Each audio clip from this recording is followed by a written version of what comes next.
ಇನ್ನು ಮೂಡ ಕೇಸ್ ವಿಷಯವಾಗಿ ಹೈಕೋರ್ಟ್ ಮೆಟ್ಟಿಲೇರಲಾಗಿತ್ತು. ಈಗ ಹೈಕೋರ್ಟ್ ಕೊಟ್ಟಂತಹ ಆದೇಶವನ್ನ ಕೇಂದ್ರ ಸಚಿವ ಪ್ರಹ್ಲಾದ್ ಜೋಶಿ ಅವರು ಸ್ವಾಗತ ಮಾಡಿದ್ದಾರೆ.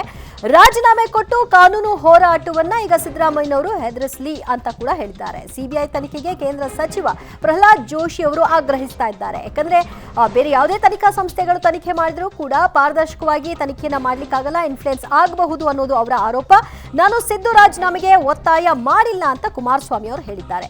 ಇರುವ ಪರಿಸ್ಥಿತಿಯಲ್ಲಿ ಜನರಿಗೆ ಹೇಳಿದ್ದೀನಿ ಏನೆಲ್ಲ ಆಗಿದೆ ಅನ್ನುವಂತಹ ವಿಚಾರವಾಗಿ ಜನರಿಗೆ ಮನದಟ್ಟು ಮಾಡುವಂತಹ ಕೆಲಸವನ್ನ ಮಾಡಿದ್ದೀನಿ ಅಂತ ಎಚ್.ಡಿ. ಕುಮಾರಸ್ವಾಮಿ ಅವರು ಹೇಳೋ ಮೂಲಕವಾಗಿ ಸಿದ್ದರಾಮಯ್ಯನವರಿಗೆ ಕೌಂಟರ್ ಕೊಟ್ಟಿದ್ದಾರೆ. ಅದರ ಬಗ್ಗೆ ನಾನು ಸದ್ಯಕ್ಕೆ ಯಾವುದೇ ರೀತಿಯ ಪ್ರತಿಕ್ರಿಯೆ ಕೊಡ್ಲಿಕ್ಕೆ ಹೋಗಲ್ಲ.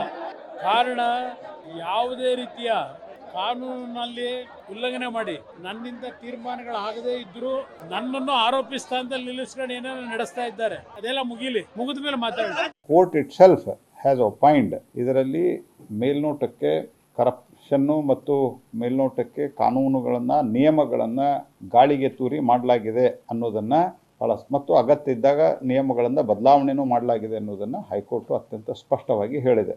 ಹಾಗಾಗಿ ಸಿದ್ದರಾಮಯ್ಯನವರ ಇನ್ವಾಲ್ವ್ಮೆಂಟ್ ಇಲ್ಲ ಅನ್ನಲಿಕ್ಕೆ ಯಾವುದೇ ರೀತಿಯಾಗಿ ಕಾರಣಗಳಿಲ್ಲ.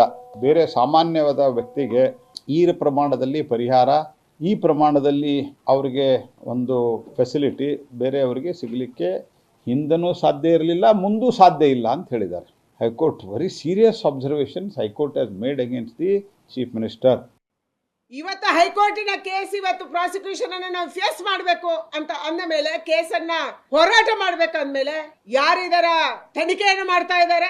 ಒಂದು ಬಾರಿ ನೀವು ಲೋಕಾಯುಕ್ತವನ್ನೇ ಮುಚ್ಚಿದವರು ಇವತ್ತು ನಿಮ್ಮಿಂದ ನ್ಯಾಯವನ್ನ ನಿರೀಕ್ಷೆ ಮಾಡಕ್ಕೆ ರಾಜ್ಯದ ಜನ ಸಾಧ್ಯ ಇಲ್ಲ, ದೇಶದ ಜನ ಸಾಧ್ಯ ಇಲ್ಲ. ಅದಕ್ಕಾಗಿ ನಾನು ಆಗ್ರಹ ಮಾಡ್ತೀನಿ, ಯಾವ ಭ್ರಷ್ಟಾಚಾರದ ಪಿತಾಮಹ ಇವತ್ತು ಸಿದ್ದರಾಮಯ್ಯನವರು ಇದ್ದಾರೆ. 2013 ನಿಮ್ಮ ಕೇಸನ್ನ ಮುಚ್ಚಿ ಹಾಕೊಳ್ಳೋದಕ್ಕಾಗಿ 25ಕ್ಕಿಂತ ಹೆಚ್ಚು ಕೇಸು ಲೋಕಾಯುಕ್ತದಲ್ಲಿ ನಿಮ್ದಿತ್ತು. ಅದಕ್ಕಾಗಿ ನೀವು ಮುಚ್ಚಿ ಹಾಕಿದ್ರಿ. ಇವತ್ತು ಕೂಡ ನೀವು ಅದನ್ನೇ ಮಾಡೋರಿದ್ದೀರಿ. ಅದಕ್ಕಾಗಿ ಸಿದ್ದರಾಮಯ್ಯನವರು ತಕ್ಷಣ ರಾಜೀನಾಮೆಯನ್ನು ಕೊಡಬೇಕು ಮತ್ತು ಪ್ರಾಸಿಕ್ಯೂಷನ್ ಎದುರಿಸಬೇಕು ಅನ್ನುವಂಥ ಆಗ್ರಹವನ್ನು ನಾನು ಮಾಡ್ತಾ ಇದ್ದೀನಿ.